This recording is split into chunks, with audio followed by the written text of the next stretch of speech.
All right, sports fans, how's everybody out there doing? William Martin coming at you one more time here on YouTube with another edition of the 300 Pounds of Sports Knowledge Podcast. As the Seattle Mariners continue their downward spiral in the standings, you knew that changes needed to be made. And one of those big changes was made today by the Mariners as they decided to part ways with longtime manager Scott Servais. Now, Servais has been Seattle's manager, since 2016, and only Lou Piniella has won more games with the M's than him. But again, like I said before, you simply could see the writing on the wall for this one. I mean, you go back to June 19th. Seattle was 44 and 31. They had a 10-game lead over the Houston Astros for first place in the American League West. But since then, Seattle is just 20 and 33. And now that 10-game lead for the Mariners has now become a 5-game deficit. At this point, trying to claw back and potentially win this division is probably Seattle's best way to get to the playoffs. Why? Because they entered play today 7.5 games behind the Kansas City Royals for the final wild card spot. And if that's not bad enough, just hypothetically speaking, for Seattle to get that spot, they'd have to leapfrog a couple of teams to get there. So you look at it, and I mean, it's been a tough go at it recently for Service and the M's. I mean, they won 90 games in 2021, no postseason.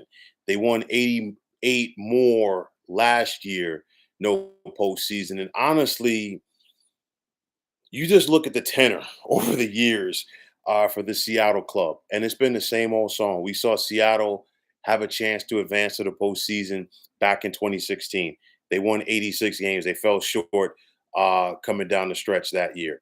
You go back to 2018. We saw the Mariners win 89 games that year.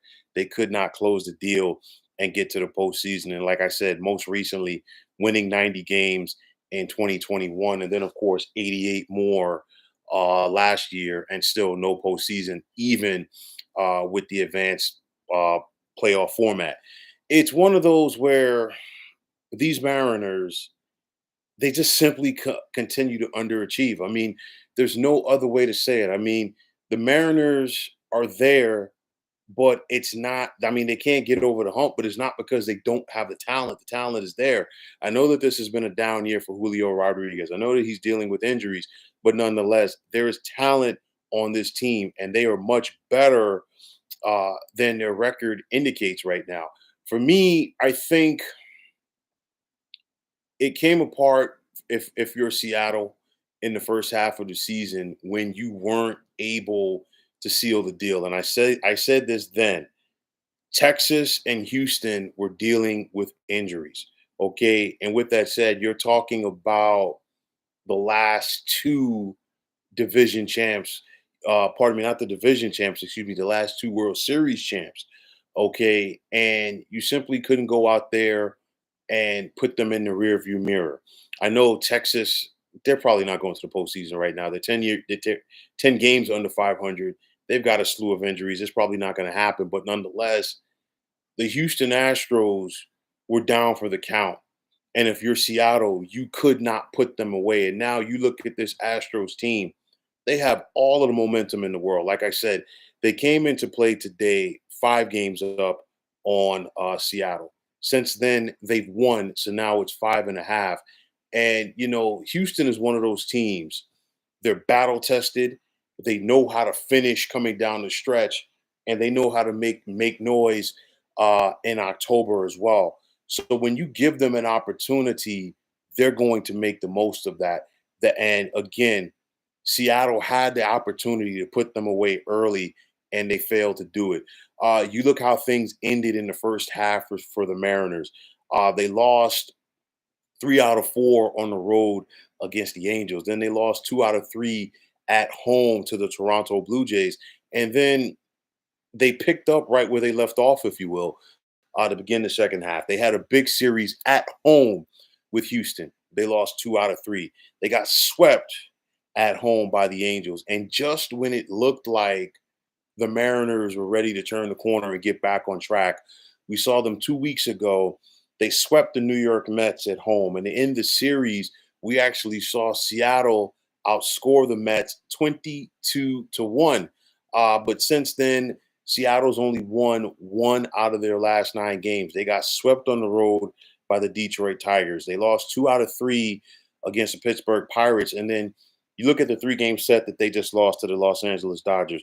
The Mariners just basically went out of their way to lose those games. And when it's all said and done, you're talking about a club that is now 64-64 with about 5 weeks or so left in the regular season, as they got to try to find a way to get this ship righted. So now they're turning to former catcher Dan Wilson to be the skipper. I'm not holding that much optimism in it per se, because with the way that things are run nowadays in Major League Baseball with the analytics and the GMs, you name it, how much confidence do you really have in a manager being able to go out there and call his shots per se?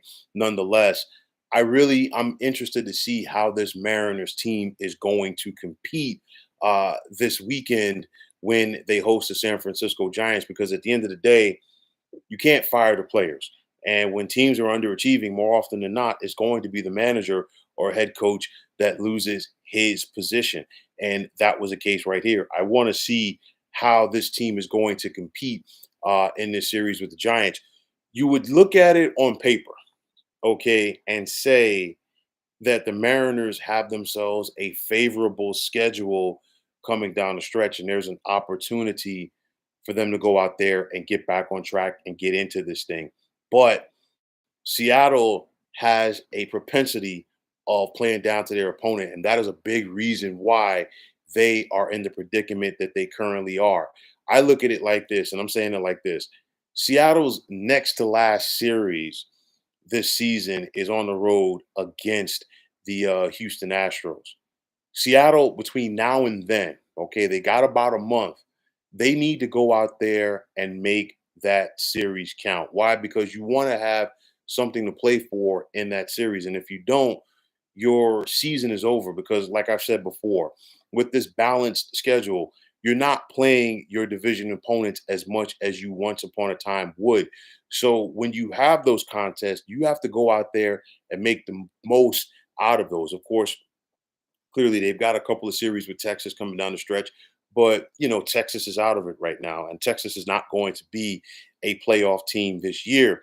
But nonetheless, if you're Seattle, you still have an opportunity to try to right this ship. But will they be able to do it? I'll tell you like this: Jerry, Scott Service is gone. But if I'm Jerry DePoto, maybe I'm worried as well. I know that he's the president of baseball ops, but you just fired the skipper trying to, revive this season. But Jerry DePoto has been the guy that put this team together. And as much as Scott Service is getting blamed right now, I think Jerry DePoto deserves as much blame, if not more, for what's going on with the Seattle team, as they have simply underachieved. So for me, the big thing again is this: I want to see what this Mariners team looks like tomorrow night when they take the field at home against the Giants. They've got 6 games on this road, on this homestand. They've got 3 with San Fran, and they've got 3 with Tampa Bay. And one thing is for sure, I know that the Rays theoretically still have a shot to make the postseason as a wild card. Probably not. But nonetheless, you know that the Rays are going to give you their best effort. You look at some teams that, for the most part, are out of it right now as far as making the postseason. But when it comes to that final month of the season, you throw the records out of the window. Why? Because you got guys out there competing for jobs. How much are the Mariners going to compete with these teams? How much do they want it? Only time will tell. But nonetheless, I think if Seattle misses the postseason this year, okay, and it's looking like that right now, I don't think that Scott Service is the only one that's going to be out of a job. I think that Jerry DePoto might get his walking papers as well, because again, he's the guy that put this together. This is a talented team, but it's also an underachieving team, and talent alone simply does not win in the world of professional sports. What's next for the Mariners? Will they find a way to turn this thing around?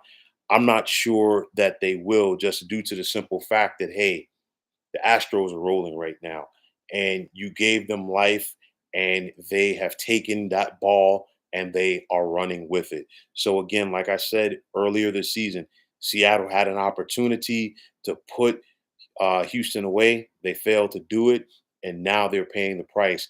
And of course, their manager paid the ultimate price as he lost his job today. Will the Mariners get back on track?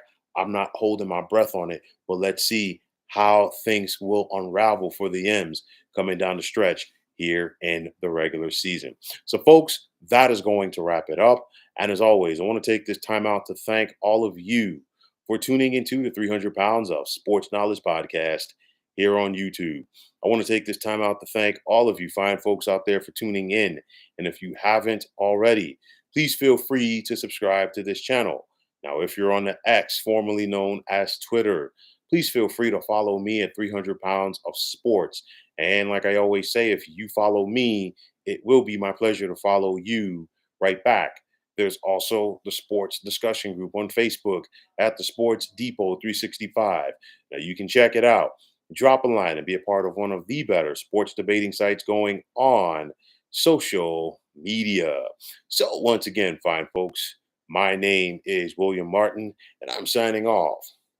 And I'm saying take care and have yourselves a wonderful day.